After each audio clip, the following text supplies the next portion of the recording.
pagi, kita berjumpa kembali dalam renungan harian hari ini, di mana kita akan mendengarkan firman Tuhan untuk menuntun aktivitas kita dari pagi sampai malam hari. Kiranya berkat Tuhan berkelimpahan atas kita di dalam tuntunannya. Kita berdoa. Bapa di surga, terima kasih ya Aba ya Bapa.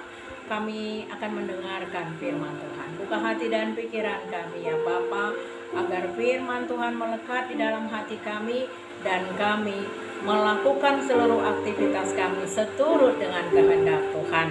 Kiranya Roh Kudus menolong kami. Amin.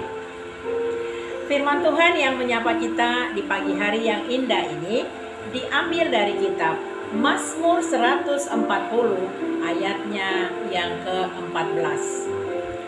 Sungguh orang-orang benar akan memuji namamu, orang-orang yang jujur akan diam di hadapanmu.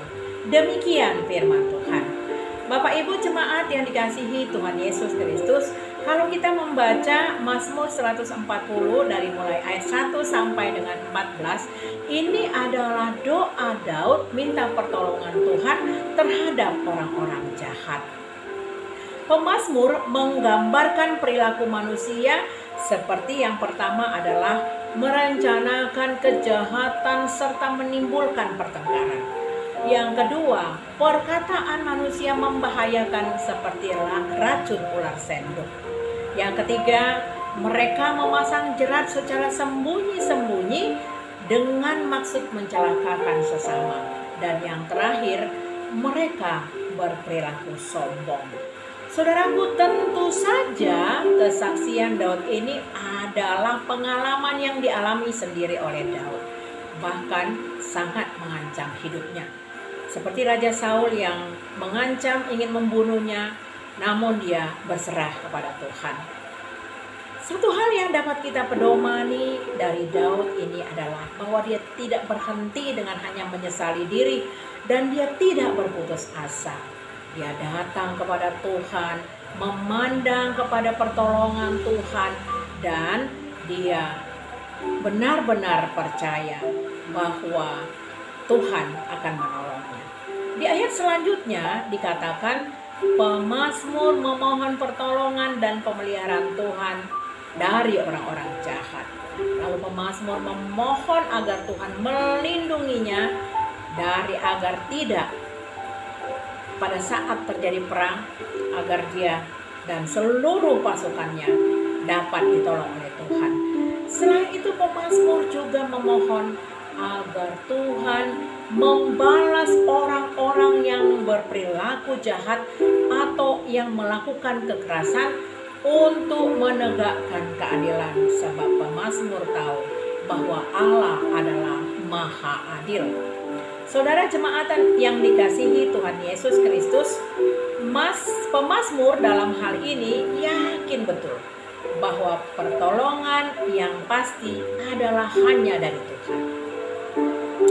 Pemazmur percaya bahwa Allah yang berkuasa daripada orang-orang yang melakukan kejahatan terhadapnya.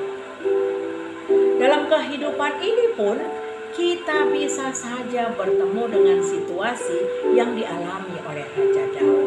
Kita bisa saja bertemu dengan orang-orang jahat yang membuat kita menjadi sangat menderita disebabkan oleh perlakuan orang-orang jahat tersebut.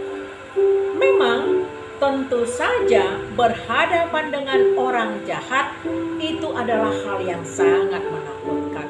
Terlebih lagi ketika mereka terus-menerus mengancam kita. Bahkan mereka sendiri pun tidak menyadari apa yang sudah diperbuat, sehingga kita yang sudah mengalaminya menjadi sangat menderita. Namun kabar baiknya adalah Tuhan akan selalu memelihara kita.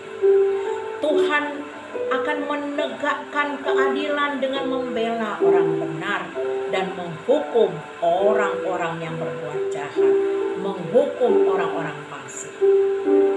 Orang jahat bisa saja membuat tipu muslihat sedemikian rupa Orang sombong meninggikan dirinya dan berniat menghancurkan orang-orang benar. Tetapi sesungguhnya Tuhan tidak akan membuat rencana mereka menjadi berhasil. Pemfitnah tidak akan mendapat tempat di bumi.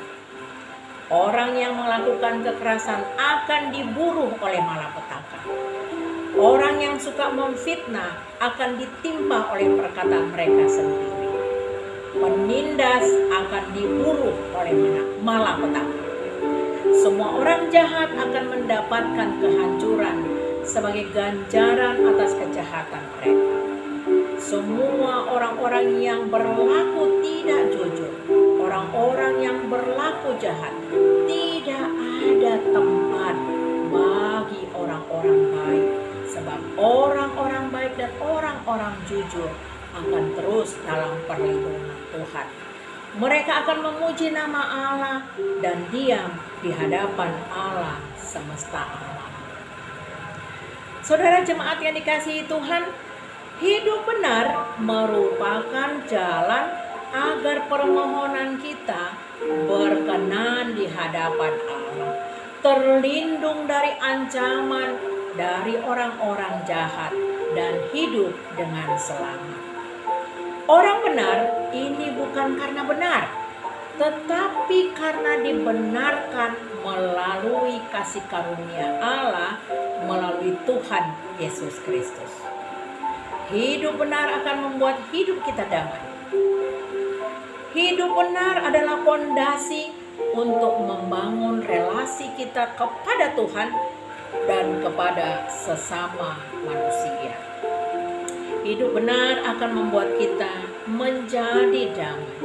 Hidup benar akan mengokohkan relasi kita kepada setiap perkataan-perkataan Tuhan.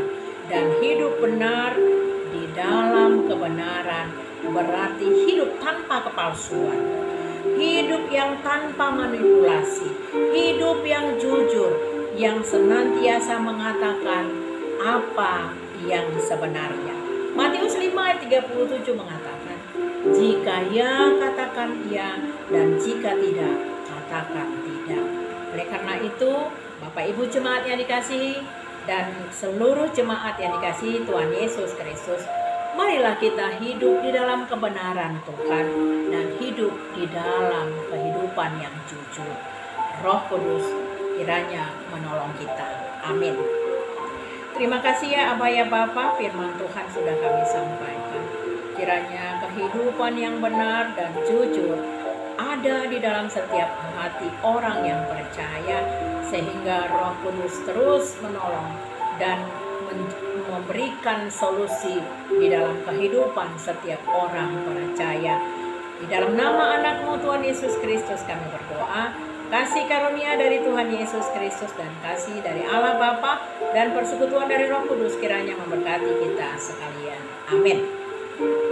Selamat beraktivitas, Tuhan Yesus memberkati.